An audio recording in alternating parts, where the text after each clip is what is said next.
And I know I've done a batch cooking video in the past, but I wanted to do another like quick and dirty one to show you what it looks like for me on a normal week where it's really fast, really simple. I basically think at the beginning of the week, what do I feel like eating and what's like the cheapest and easiest way I can go about doing so. So this week, for example, a friend gave me these soy curls, which I've never tried before, so I'm excited to see how that goes. So I'm gonna do like some barbecue soy curls with a little bit of coleslaw. Just gonna mix some veganese and some apple cider vinegar, maybe some celery salt into this bag.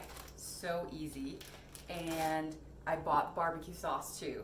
And I actually have a pre-made like cornbread thing that I might make to go with that as like one meal. Then for another meal, I knew I had bulgur wheat, which is the most delicious fluffy grain. If you're sick of quinoa or rice, it's a great one to try. And I'm gonna put some veggies in there with some nuts, probably pistachio, because I've got those, and that sounds really yummy. And make a lemon tahini dressing. There's another meal. And for me, when I say meal, I mean it'll be several meals for me throughout the week. That'll be enough to, so right there, that's probably like 6 meals. And then I think I'm also gonna use half the soy curls to make like a General Tso's chicken, but with soy curls, and have that with some stir-fried veggies. Because I got bok choy and scallions and broccoli and peppers and onions. And what I usually do first is I turn on the oven because I'm always roasting something. It's either potatoes for my dog because he loves them, and then I throw in veggies because I love roasted vegetables and I'll eat a ton of them if I just roast them up. So first things first, turn on the oven, get that going. And while the oven is preheating, I'll start washing and prepping whatever veggies are going in the oven or whatever I'm using first. So batch cooking is really just about multitasking and being as efficient as possible, at least for me.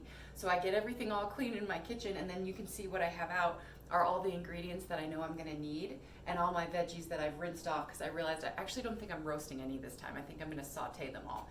So what I'm gonna do is get the bulgur cooking, because while that's happening, I can get some oil heated in the pan and start chopping the veggies that are going to go there for my saute. And then after that, I'll move on to the soy curls. I'll have to cheat a little because I've never cooked with them, but it looks pretty simple. And once I make the sauce and the soy curls, I might just like toss together the coleslaw really quickly, maybe wait until later in the week. I'm not sure when I'm going to eat that. That's how simple it is. I expect that this whole thing might take like 90 minutes today, maybe even including cleanup time, because this is a really pretty simple week. And I'll have 3 delicious kinds of meals to enjoy. And then I supplement that with like, I'll always have a loaf of bread and peanut butter or vegan cheese and meat to have sandwiches for lunch if I'm on the go, or cereal for breakfast with fruit. So these meals are more, I mean, for any time. I love to eat them even for breakfast, but I always have other stuff like the cereal and the sandwiches in my fridge that I can toss together because I go hiking and I'm on the go a lot. So it's nice to have those options. And if everything I said still sounds scary, fear not. Just take it one step at a time. There's lots of meal plans available and recipes online that are really simple and straightforward, and all kinds of instructional videos. Some are right here on the Vegan Dollar. When I make this stir fry, I'm actually being efficient yet again because I'm going to use almost all the same vegetables in my stir fry as I'm going to use in my bulgur wheat bowl. So the only difference I think is going to be the bok choy is just for the stir fry, and that goes in at the very last step. So I'll just reserve some of the rest of the veggies that I've already cooked for my bulgur, and then with the remaining half, toss in the bok choy, and that'll be my stir fry. Most of the work when it comes to cooking at home is just the prep of your produce and your aromatics, your herbs and your garlic and your ginger and stuff like that. So don't get discouraged. You'll get faster as you go, but also remember just how much flavor and color and wonderfulness those things add to your food. So this is really what I call like the hard kind of unglamorous part, but I'm always so glad I went to the trouble. Another awesome thing about vegan batch cooking is that you don't have to worry about cross-contamination. There's no meat, there's no gross chicken juices running through your cutting board that you have to have a special cutting board for. I've been chopping all of my veggies on this same cutting board. I've got my garlic mingling with the remnants of the mushroom, and who cares?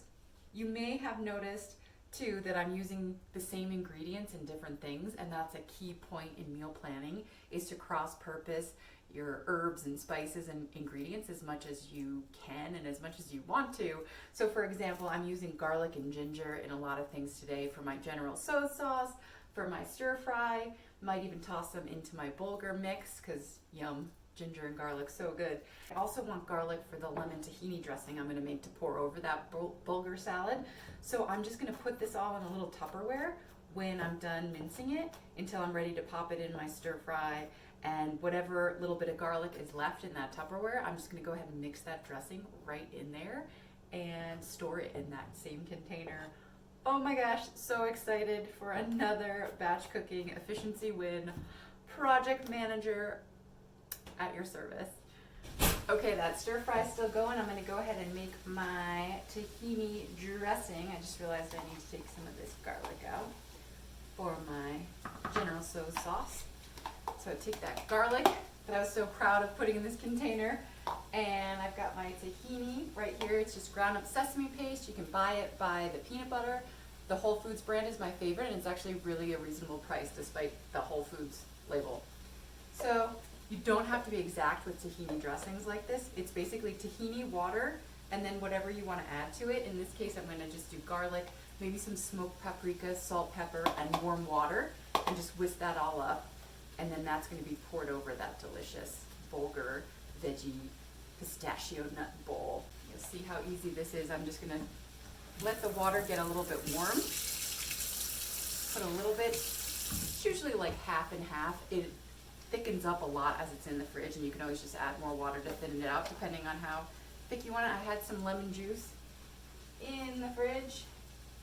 I forgot that's another thing I really like in there. And I've got parsley too that I'm going to mix in with all this delicious green bowl stuff. And then basically, if my water was warmer, this would mix a little bit better. You could do this in a mini Cuisinart if you have one and you want to, but basically like a fork, or I'm just using this spoon just to blend it up. And I'm going to add salt, pepper, smoked paprika, but really that's it. That's how simple this kind of dressing is, and you can put it on anything. Yeah, it's pretty runny right now, but that will thicken up. So that's about where I want it. Oh, you can't really see, can you? Stir fry veggies done. If that seemed like way too much work for you, you can always buy the frozen bag of it. I just love the fresh, it's so yummy. So I'm just gonna take half of this. I added broccoli and scallions and garlic to it after those mushrooms. I'm just gonna take like half of this and just put it in my bulgur bowl, that's hard to say. And then with the remaining half, I'm gonna toss in bok choy and minced ginger to make it more stir fry. And that's gonna go with some of my soy curls and General Tso's sauce. Ooh. Or whatever I feel like tossing it in. It could go in a burrito, or just having this kind of prepped and ready in the kitchen just means I'll get so many more veggies into my weekly meals. Okay, so apparently for these soy curls, which are just non-GMO soybeans, so awesome, that's great. You just soak them in a bowl for 10 minutes in water and then saute them up, it sounds like. So that's great, because while they're soaking for 10 minutes, I'll go ahead and make my General Tso's sauce. And the only other thing left then for my batch cooking is the coleslaw. So I was very excited to learn that like General Tso's and sesame tofu sauces are really just a combination of like something sweet, agave sugar, brown sugar, maple syrup, soy sauce, maybe some rice vinegar, but you can skip it, and cornstarch, and then maybe water and oil, and fresh garlic and ginger and scallions are kind of the core ingredients. So you can do a quick search and see which one appeals to you. Maybe you want one that has less sugar. Let it simmer and it'll thicken really quickly. And this is gonna fulfill my Chinese food hankering for the week, because I actually caved and looked up takeout, and I was shocked at how expensive it is for Chinese takeout. And I was like, you know what? It's probably crappy and greasy, and this will be so much better. And I already had all the ingredients. And you might too, actually. All right, while those soy curls are frying up, and they do have like an amazing chickeny, hearty texture. I think this is gonna be so good with this General Tso's sauce. And that is like thickening up and bubbling like you would not believe. It smells so good. I'm really excited about this. And while that's happening, I'm just chopping up some parsley. I love to grab herbs or scallions for like $1 or $2 and just chop them up and have them ready to add to all kinds of dishes. It makes me feel really fancy and it's good for me. It tastes so good. The parsley I'm mostly going to toss in that bulgur bowl. Also, if you're a social media influencer, superstar like I am, and you want to make things look pretty, this is all it takes. Bam, parsley. I'm fancy now. Look like I know what I'm doing. I should look while I'm chopping, shouldn't I? Since I'm not sure if I have enough soy curls for my General Tso's sauce, I think what I'm going to do is stop my batch cooking here, and maybe later in the week I have tempeh, and I'll do a barbecue tempeh with the coleslaw and the cornbread, and I will show you that because I've been meaning to show you how I handle tempeh and make it so delicious. And yeah, a little bit of cleanup, but not too bad, right, Uncle Jesse? Yeah, I got your sweet potatoes.